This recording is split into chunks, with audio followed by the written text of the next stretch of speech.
வணக்கம். நான் உங்கள் ஜெயா. இன்றைக்கி நம்ம இந்த வீடியோவில் கல்ஃப் வாரை பற்றி பார்க்கலாம் வாங்க. வீடியோக்குள்ளே போகிறதுக்கு முன்னாடி இந்த வீடியோவை லைக் பண்ணுங்கள், உங்கள் ஃப்ரெண்ட்ஸோடு ஷேர் பண்ணுங்கள்.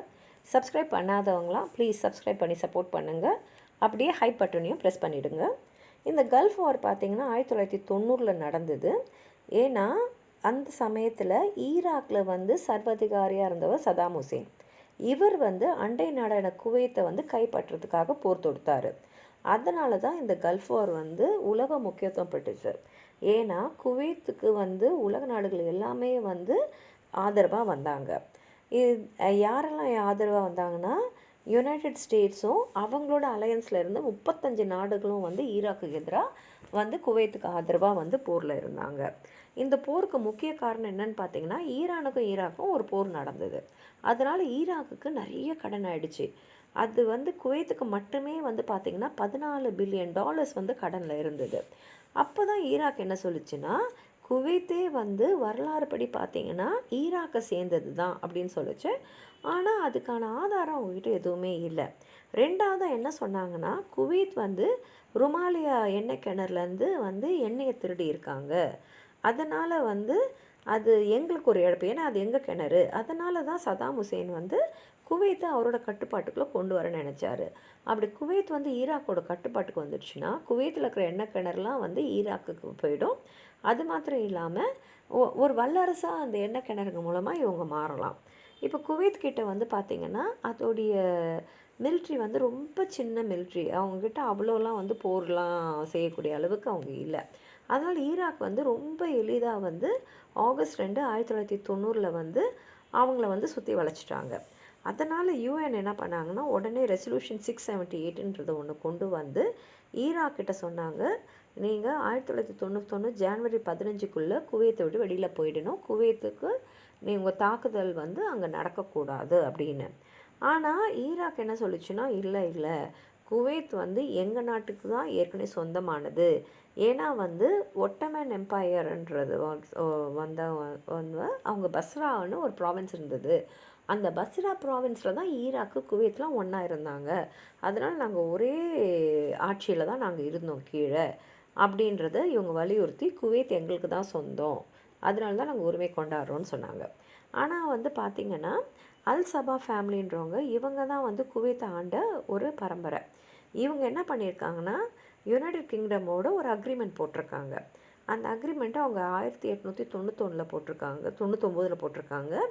அதில் அவங்க என்ன சொல்லியிருக்காங்கன்னா குவைத்தோட வெளிநாட்டு தொடர்பு இருக்கக்கூடிய விஷயங்களெல்லாம் யூஎன் பார்த்துக்கணும் அப்படின்றத அந்த அக்ரிமெண்ட்டில் சொல்லியிருக்காங்க.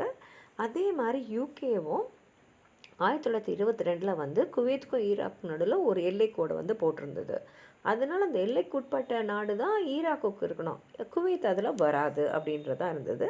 ஆனால் ஈராக் என்ன சொல்லிச்சுன்னா கேசஸ் பெல்லியை கொண்டு அது மிலிட்ரி ஆக்ஷன்ஸை குவைத்துக்கு எதிராக சுற்றி வளைச்சி அவங்க மேலே தாக்குதலுக்கு ரெடியானாங்க. அது மாத்திரம் இல்லாமல் ஹுசேன் அதாவது சதாம் ஹுசேன் பாலஸ்தீனியாவுக்கு என்னுடைய ஆதரவு இருக்குது அப்படின்றதையும் அறிவிச்சிட்டாரு. இப்போ ஈராக் என்ன சொல்லிச்சுன்னா குவைத்தும் சரி யூஏயும் சரி நிறைய எண்ணெயை தயாரித்ததுனால எண்ணெயோட விலையை உலக மார்க்கெட்டில் ரொம்ப கம்மியான விலைக்கு கொண்டு வந்துட்டாங்க அப்படின்றதையும் இங்கே சொன்னார். அது மாத்திரம் இல்லாமல் குவைத்துக்கு நாங்கள் தர வேண்டிய கடனெல்லாம் அவங்க ரத்து செய்யணும். அப்புறம் ஈராக்கு எந்த நாடுலாம் சொந்தமாக இருந்ததோ அதெல்லாம் திருப்பி கொடுத்துடணும் அப்படின்னு சொல்லிட்டு அவங்க ஆகஸ்ட் 2 1991 திரும்பி குவைத் மேலே அவங்க படையெடுப்பு எடுத்துகிட்டு குவைத் அவங்களோட கட்டுப்பாட்டுக்குள்ளே கொண்டு வந்துட்டாங்க.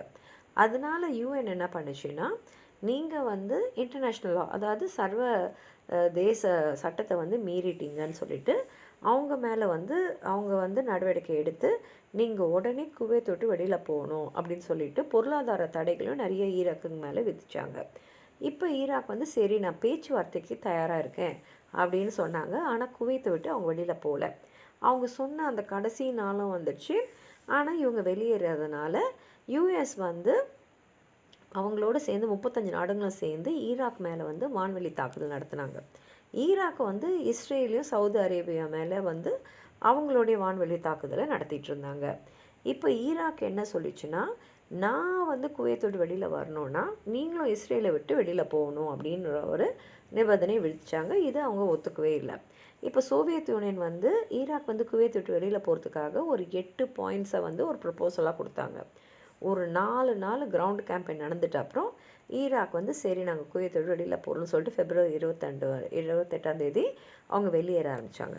ஆனால் வெளியேறும் போது என்ன பண்ணாங்கன்னா, அவங்க வழியில் இருந்த எல்லா எண்ணெய் கிணறுங்களுக்கும் நெருப்பு வச்சுட்டு தான் வெளியில் வந்தாங்க. அதனால பிரசிடென்ட் புஷ், அப்போ அவர் வந்து அமெரிக்காவோட பிரசிடெண்ட்டாக இருந்தார், அவர் சீஸ்ஃபயரை கொண்டு வந்து இந்த கல்ஃப் வாரை ஒரு முடிவு கொண்டு வந்தார். குவைத்துக்கும் விடுதலை கிடச்சிது.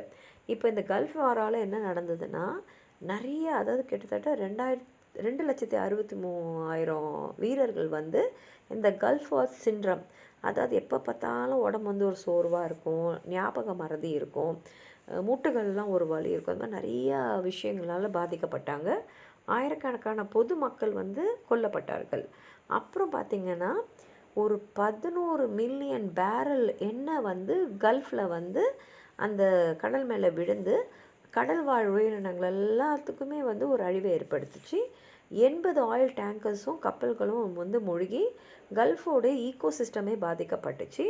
அதே மாதிரி இந்த வான்வெளி தாக்குதல் நிறையா வெப்பன்ஸ் எல்லாம் வந்து இருந்ததுனால அந்த பாலைவனத்தில் இருந்த செடி கொடிகள்லாம் வந்து பாதிக்கப்பட்டுச்சு. கிரவுண்ட் வாட்டரும் வந்து பொல்யூட் ஆகிடுச்சு. எப்போ பார்த்தாலும் நெருப்பு, புகை அந்த மாதிரியே இருந்ததுனால ஏர் பொல்யூஷன் ரொம்ப மோசமாகிடுச்சு. ஈராக் வந்து கிட்டத்தட்ட 600 எண்ணெய் கிணறுகளுக்கு வந்து நெருப்பு வச்சுட்டு தான் வந்தாங்க அவங்க வெளியில் வரும்போது. இது கிட்டத்தட்ட உலகத்தோட சுகாதாரத்தையே வந்து பாதிச்சுது. ஈராக்லேயும் நிறையா வந்து பாதிப்புகள் இருந்தது. குவைத், சவுதி அரேபியாலேயும் நிறைய பாதிப்புகள் இருந்தது.